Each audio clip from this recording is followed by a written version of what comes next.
నెల్లూరు జిల్లా ఇందుకూరుపేట మండల కేంద్రంలో కొలువైన శ్రీ లక్ష్మీ నరసింహస్వామి దేవస్థానంలో దేవేరుల కళ్యాణం వైభవపేతంగా జరిగింది. ఈ కార్యక్రమంలో ఉభయకర్తలు, అర్చకులు, భక్తులు తదితరులు పాల్గొన్నారు. ఓం నమో భగవతే వాసుదేవాయ, ఓం నమో నారాయణాయ.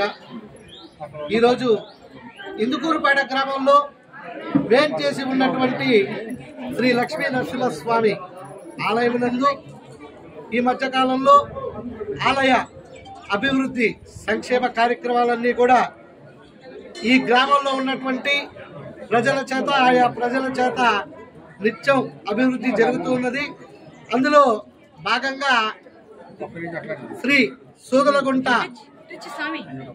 వెంకటరమణ నాయుడు మరియు సూదలగుంట రఘురామనాయుడు గారు, వారి యొక్క మిత్ర బృందం, వారి యొక్క సోదరులు, అదేవిధంగా వారి యొక్క కుమారులు నాగార్జున నాయుడు గారు, అదేవిధంగా జనార్దన్ నాయుడు గారు అందరూ కూడా వారి యొక్క కుటుంబ సమేతంగా సహాయ సహకారాలు అందించి ఈరోజు ఒక పెద్ద ఎత్తున ఆలయంలో ఈ యొక్క షెడ్డును నిర్వహించి ఉన్నారు, కళ్యాణ మండపంకి ఎదురుకుండా.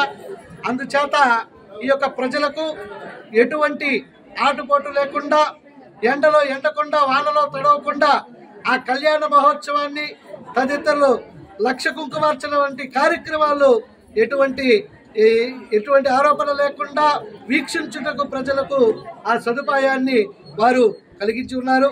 అందుచేత వారికి ఆ లక్ష్మీ నరసింహస్వామి వారి యొక్క కరుణ కటాక్షం చేత ఆయురారోగ్యాలు, అష్టైశ్వర్యాలు కలగజేయాలని ఈ సభాముఖంగా తెలియజేస్తూ, ఈరోజు అందుచేత మహావైభవపేతంగా ఈ యొక్క ఆలయంలో కళ్యాణ మహోత్సవ కార్యక్రమం మహావైభవపేతంగా పెద్ద ఎత్తున జరుపబడుతున్నది.